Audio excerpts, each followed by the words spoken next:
Cela vient d'être dit, il est peu de sujets aussi marquants dans les choix politiques que le logement dans une ville comme Paris. Nous allons donc échanger toute la soirée sur ce sujet.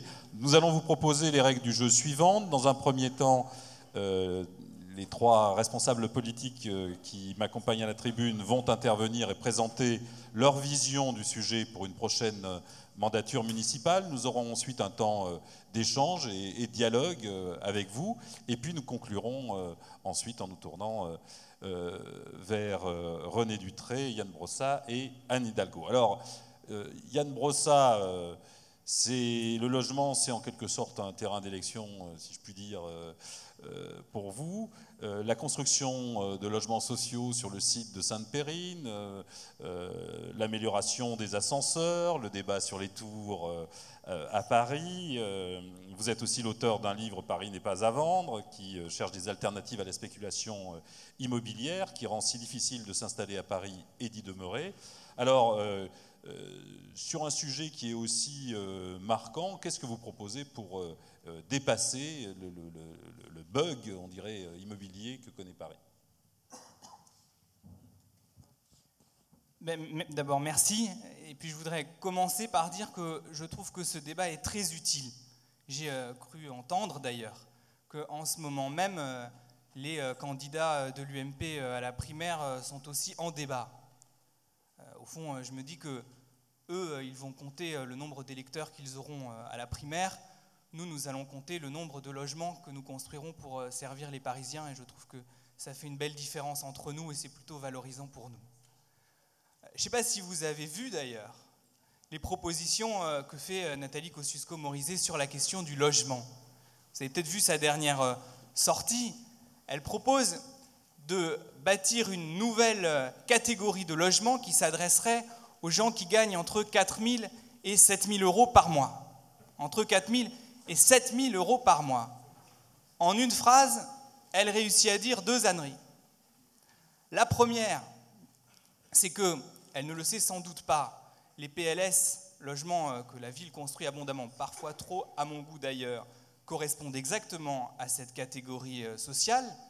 Et puis, par ailleurs, elle oublie que la grande masse des demandeurs de logements sociaux à Paris ont des revenus qui sont bien inférieurs à cela. Et c'est d'abord pour cela, pour ceux qui ont besoin de logements sociaux et de logements très sociaux, d'abord à cela qu'on aurait besoin de répondre. Je dis ça parce que ça permet de dire d'emblée que ce n'est pas du côté de la droite qu'on trouvera des solutions pour nous sortir de la crise du logement à laquelle nous sommes confrontés aujourd'hui. À l'inverse, on attend beaucoup de la gauche. Et ce débat est bienvenu parce qu'il nous permet précisément d'avoir une confrontation publique sur la question des solutions que les différentes forces de gauche proposent pour sortir des difficultés auxquelles on est confronté en matière de logement dans une ville comme la nôtre. Et ma conviction, c'est qu'on a au fond besoin dans ce débat de faire deux choses. D'abord de dire où nous en sommes et quel est le diagnostic que nous faisons de la situation actuelle en matière de logement. Et puis ensuite, évidemment, confronter les propositions que nous faisons pour sortir de cette situation. D'abord, le diagnostic. Moi, je pense qu'on est dans une situation qui n'est plus supportable pour la grande masse des Parisiens. Qui n'est plus supportable pour la grande masse des Parisiens. Quand on voit l'envolée des prix de l'immobilier, on se dit que ça n'est plus supportable. Quand on voit, par exemple, qu'une feuille A4 qu'on rapporte au prix de vente au mètre carré coûte aujourd'hui 523 €, alors qu'il y a 10 ans, c'était 218 €. On se dit que ça ne peut pas continuer comme ça. Et tout ça a des conséquences, évidemment, d'abord sur la situation de logement des gens. Et pour être élu, pour tenir une permanence toutes les semaines, je vois bien à quoi ça conduit. Ça conduit à des désastres pour ceux qui sont sans logis, pour ceux qui sont mal logés, mais aussi pour la grande masse des Parisiens qui sont des locataires et qui chaque mois payent un loyer faramineux à leurs propriétaires. C'est insupportable aussi pour un certain nombre de petits propriétaires qui aimeraient acheter plus grand, notamment lorsqu'il y a la naissance d'un enfant, et qui ne peuvent pas parce que les prix de l'immobilier sont monstrueux. C'est insupportable aussi pour l'activité économique, et on ne le dit pas suffisamment. Le principal obstacle au développement de l'activité économique, ce sont les prix de l'immobilier. J'ai d'ailleurs été frappé par une interview récente de Louis Gallois, qui dans Le Monde disait qu'il regrettait, dans son fameux rapport sur la compétitivité économique, il regrettait de ne pas avoir abordé la question des prix de l'immobilier. C'est dommage parce que s'il l'avait abordé dans son rapport, ça nous aurait peut-être évité de nous coltiner ce débat de 3 mois absurde et mal posé sur le coût du travail. Parce que la réalité, c'est que pour un certain nombre de petites entreprises, les prix de l'immobilier finissent par être un obstacle au développement économique. Et nous le constatons dans nos quartiers quand le commerce de bouche est remplacé soit par une agence immobilière, soit par une banque. Et donc, on a besoin aujourd'hui de mesures qui nous permettent de sortir de cette situation-là et de briser les reins de la spéculation immobilière. J'avancerai 4 propositions simples, concrètes, précises. La première, c'est que je crois que si on veut sortir de cette situation, il faut commencer par regarder à Paris du côté des 140 000 logements qui ne sont pas des résidences principales. Je pense aux 80 000 résidences secondaires que compte la capitale. Je pense aux 20 000 meublés touristiques. Je pense, et c'est l'estimation la plus basse, aux 40 000 logements vacants. On a donc là une question qui est de savoir quelles sont les mesures qu'on prend pour remobiliser ces 140 000 résidences qui ne sont pas des résidences principales et qui pourraient être mobilisées pour permettre de loger des gens qui sont aujourd'hui en difficulté de logement dans notre ville. La deuxième proposition, c'est évidemment une question récurrente, c'est la question de la régulation des loyers dans le parc privé. On a à Paris 60% de locataires. Comment est-ce qu'on fait en sorte que ceux qui sont logés dans le parc privé arrêtent de subir des loyers qui sont aujourd'hui faramineux? Après tout, à Berlin, on a mis en place des loyers plafonds. Pourquoi est-ce qu'on ne pourrait pas, dans une ville comme la nôtre, mettre en place un dispositif similaire? La troisième proposition, c'est évidemment la question de la relance de la construction. Tout le monde sait qu'aujourd'hui, non seulement à Paris, mais de manière générale en Île-de-France, on manque de logements. Ce qui pose la question de la relance de la construction de logements dans une région comme la nôtre. Et quand on dit construire, il faut aussi construire accessible. Et je pense, je le dis d'ailleurs sous le regard de Paul Planck, qui est adjoint à l'urbanisme à la mairie de Saint-Ouen, à des mesures qui ont été mises en place dans un certain nombre de villes, comme la charte promoteur de Saint-Ouen, qui fait qu'un promoteur qui veut travailler sur un territoire ne peut pas dépasser un certain niveau de prix au mètre carré. Si c'est possible à Saint-Ouen, ça doit être possible à Paris. Puis, quatrième mesure, qui à mon avis serait indispensable, qui est une proposition que fait le Front de gauche, je crois que nous devons aller beaucoup plus loin, même si nous avons beaucoup fait. Et heureusement qu'on a beaucoup fait, parce que si la majorité municipale n'avait pas beaucoup fait, on serait aujourd'hui dans une situation beaucoup plus difficile. Je pense qu'il faut aujourd'hui aller vers un cap de 30% de logements sociaux à horizon 2030. Après tout, dans une ville comme Amsterdam, il y a 30% de logements sociaux et ça n'est pas un enfer urbain. Et donc, je pense que ce qui est possible à Berlin en matière de régulation des loyers, que ce qui est possible de l'autre côté du périphérique à Saint-Ouen avec la charte promoteur, que ce qui est possible, je le disais à l'instant, à Amsterdam avec 30% de logements sociaux, doit être possible dans une ville comme Paris. Et c'est si on a le courage de mettre en place cet arsenal de lutte contre la spéculation immobilière que nous pourrons sortir de la situation dans laquelle nous sommes. Merci.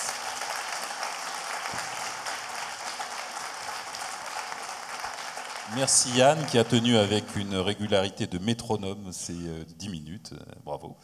René Dutré, vous êtes maire adjoint Europe Écologie Les Verts, chargé du développement durable, de l'environnement et du plan climat. Vous avez à plusieurs reprises dénoncé le grand monopoly parisien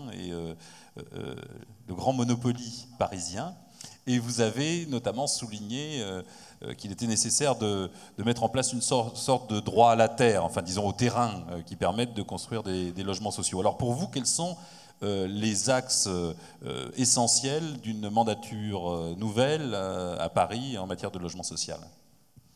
Alors pour penser bien sûr à la future mandature, on est obligé de faire rapidement et très rapidement le bilan de l'ancienne et de la situation parisienne. Je veux dire, Paris depuis 40 ans a vu d'abord ces classes populaires disparaître dans les années 70-80, et puis à partir des années 90, progressivement, ce curseur de l'exclusion est monté, jusqu'à aujourd'hui être en fait, le curseur de l'exclusion se place aujourd'hui en haut des classes moyennes. C'est-à-dire qu'on a un marché aujourd'hui de l'immobilier en fait, qui ne loge plus personne, et on peut s'intéresser même sur le sens philosophique d'un marché qui aujourd'hui ne loge plus personne, et en fait ne permet qu'à certains d'engranger de grandes plus-values.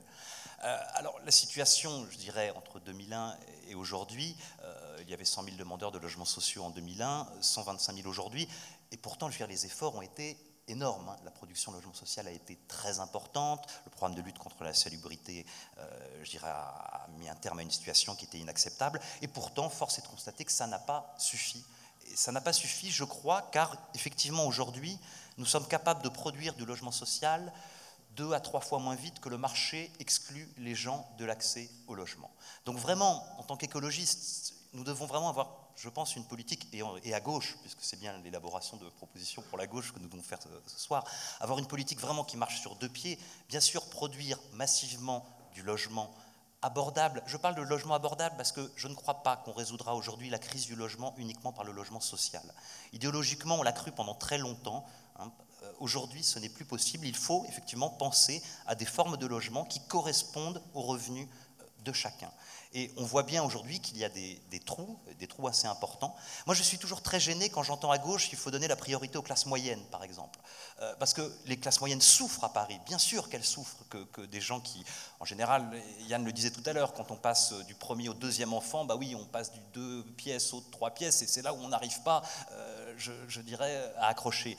Mais donner la priorité en tant que personne de gauche aux classes moyennes, ça veut dire, si on le fait uniquement au sein du parc social, faire que les classes populaires ne soient plus prioritaires dans ce parc. Donc il faut inventer d'autres formes de logement. Il faut effectivement, nous proposons de créer un parc de logements conventionnés pour les classes moyennes et qui viendrait compléter cette offre de logement social. Moi, c'est vrai que cette offre, ce qu'on appelle le PLS, cette offre intermédiaire, alors ce qui m'inquiète le plus d'ailleurs très souvent, c'est qu'il y a la droite est d'accord avec la production de PLS. Donc je me dis toujours, quand il y a un consensus dans une assemblée entre droite et gauche, c'est peut-être qu'idéologiquement, on a à un moment eu un problème. Cette offre PLS de classe moyenne, ils ne sont que 4000 sur le fichier des demandeurs, ils s'inscrivent très peu. Je crois qu'il faut proposer autre chose. Et puis le deuxième point, c'est pour faire du logement social, il faut 3 choses. Il faut des terrains, de l'argent et une réglementation adaptée. Ces terrains aujourd'hui à Paris, nous pensons en tant qu'écologistes, et c'est pour ça que, et c'est vrai que c'est une différence, là, une différence, on a plein de points communs, une différence. Les écologistes n'ont pas voté le plan local d'urbanisme initial en 2006, et l'ont pas voté parce que nous avons considéré que la priorité était trop donnée à l'époque au bureau, je ne parle même pas de l'activité, mais vraiment au bureau, face au logement. C'est vrai qu'à l'époque, j'avais réalisé une étude où en gros on était sur une moyenne de 60-65% de mètres carrés vendus sur une opération publique vers le privé, et je crois qu'à Paris, aujourd'hui, dans une logique métropolitaine de répartition de l'activité économique sur toute la métropole, parce que Paris concentre une grande partie de l'activité économique, nous devons donner effectivement la priorité au logement sur ces terrains, et que les derniers terrains aménageables, ces derniers terrains soient prioritairement du logement, et du logement, je dirais, sur toutes ses formes, bien sûr, produire massivement du logement social, mais aussi du logement conventionné, et pouvoir vraiment avoir un panel de logements adapté à toutes les formes. Et puis, dernier point, effectivement, nous devons encadrer les loyers. C'est une lutte qu'on a menée, je dirais, depuis de longue date. C'est une évidence. On ne peut pas continuer à laisser ce marché, je dirais, exclure l'ensemble de la population et profiter que à quelques-uns. Mais il va falloir effectivement aller plus loin et intervenir sur le prix du foncier, effectivement.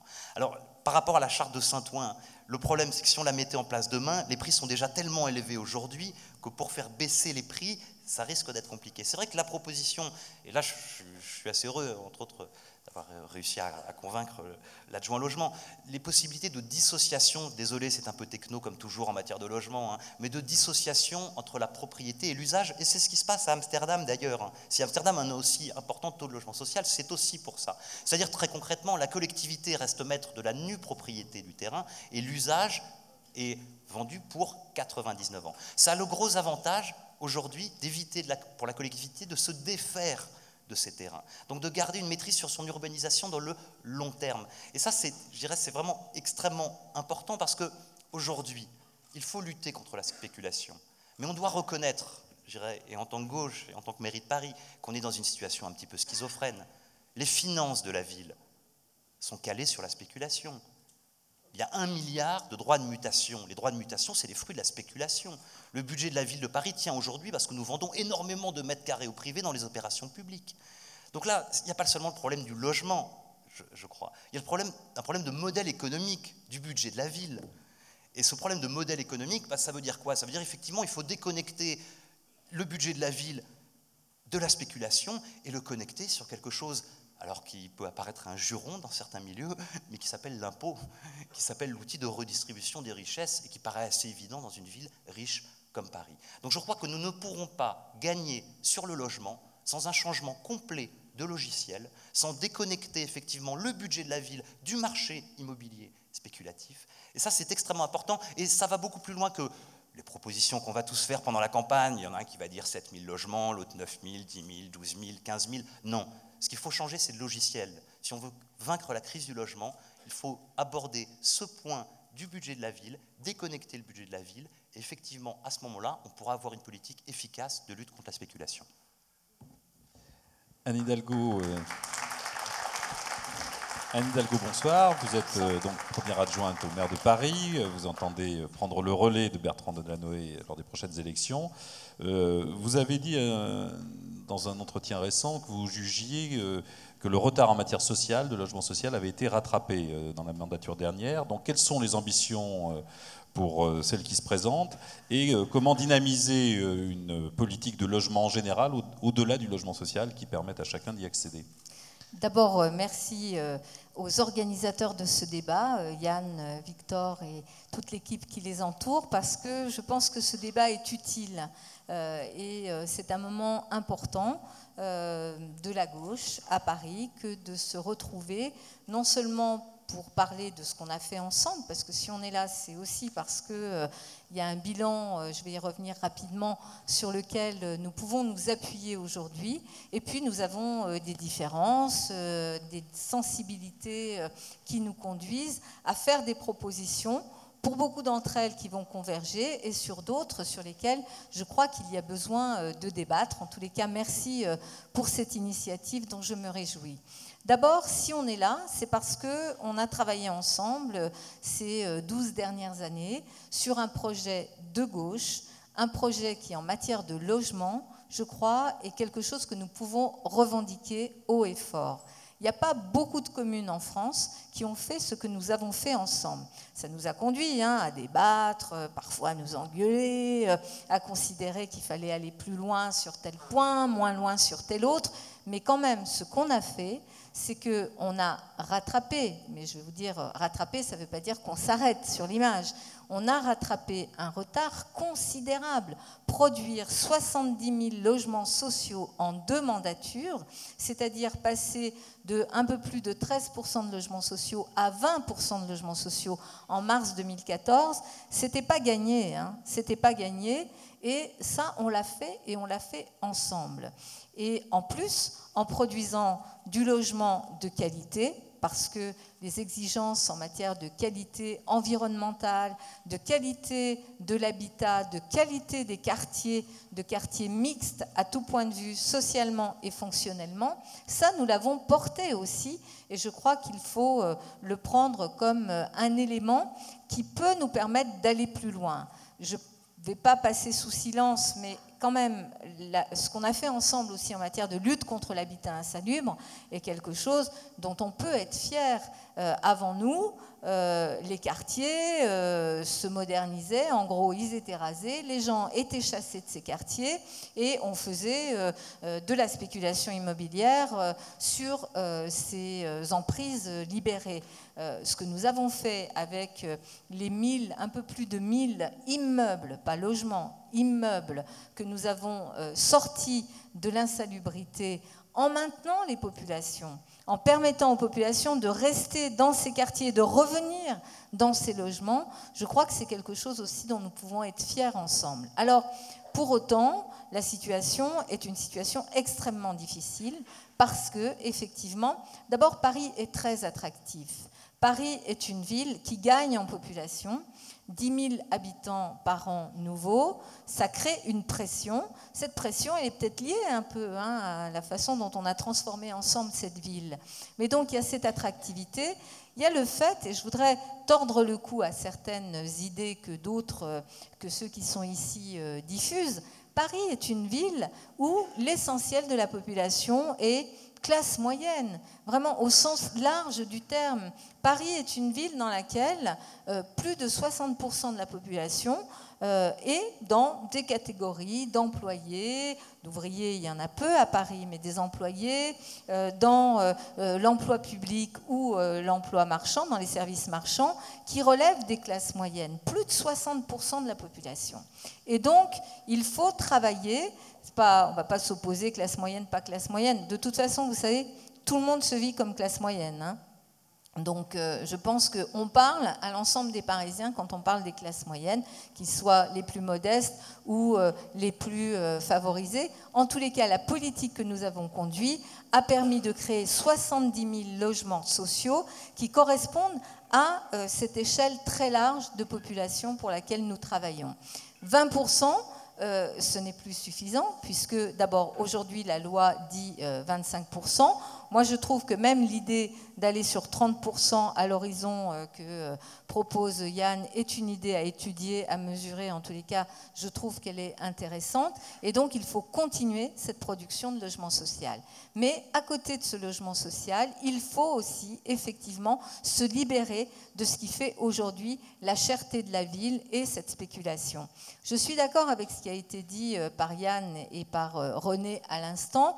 Et Christophe Carèche, qui je crois est sur France 3 ce soir, a fait en tant que député un rapport, travaille sur cette question du logement et montre très bien qu'effectivement, il y a un creux, un vide total d'une offre de logement qui puisse être une offre de logement non aidée, mais qui corresponde à une partie de la population qui aujourd'hui n'arrive pas à se loger à Paris. Je ne considère pas qu'il faille que la ville mette des moyens financiers à cela.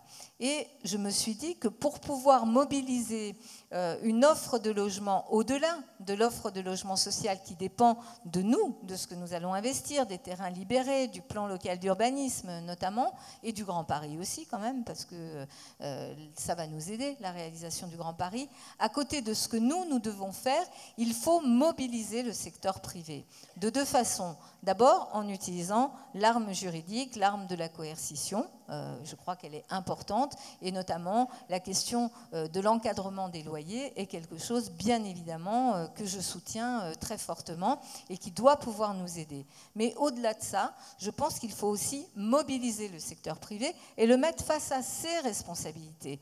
C'est pour ça que je les ai réunis il y a quelque temps en leur proposant justement de travailler, eux, avec leurs moyens, avec ce qui est non pas le subventionnement ou la force qu'on pourrait apporter en contribution, mais de travailler sur l'émergence d'une offre locative qui permette justement de se loger à des prix abordables. Je reprends tout à fait le propos qu'a évoqué tout à l'heure René Dutray. Il y a, et j'ai identifié, plusieurs gisements possibles pour accélérer la production de logements. Je pense que tout confondu, on peut arriver à 10 000 logements nouveaux par an à Paris, qui peuvent être mobilisés à partir d'abord de la transformation de bureaux en logements. Je me réjouis d'ailleurs que le gouvernement et Cécile Duflot soient également engagés dans cette piste-là, dans la transformation de bureaux en logements à Paris, et notamment des bureaux qui sont aujourd'hui pas très adaptés aux besoins des entreprises. Il y a des gisements possibles, et je pense qu'environ 1000 par an pourraient être générés dans ce secteur-là. Je suis d'accord pour dire qu'il faut dissocier le prix du foncier du prix du bâti. C'est une piste qu'il nous faut absolument absolument emprunter. Je n'ai pas tout compris à la démonstration de René sur la déconnexion du budget de la ville, parce qu'il faut quand même qu'il y ait un budget pour pouvoir financer des crèches, les emplois des fonctionnaires, etc., etc., et tout ce qu'on fait en matière de solidarité. Mais il faut en effet déconnecter le prix du foncier, du bâti, si l'on veut échapper, en tous les cas freiner la spéculation qui aujourd'hui est un problème majeur. Je pense qu'il faut aussi avoir en tête la possibilité d'aménagement de règles du plan local d'urbanisme. Là aussi, je me réjouis que la ministre du Logement soit dans cette perspective, qui peuvent nous faire gagner des possibilités de construction. Je donne un exemple, mais je sais qu'elle l'a repris également. En matière de parking, aujourd'hui, le coût de beaucoup de constructions est impacté de façon très négative et fait monter le coût de la construction et donc du prix de logement en sortie par notamment l'obligation qui est faite de faire des parkings.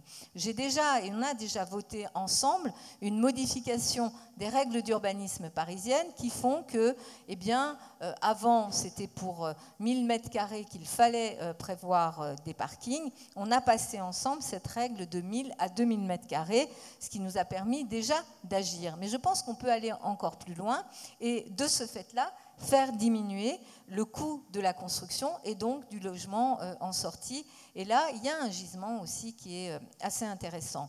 Je pense aussi qu'il faut aller sur une piste qu'on n'a jamais explorée ensemble, qui est celle du diffus.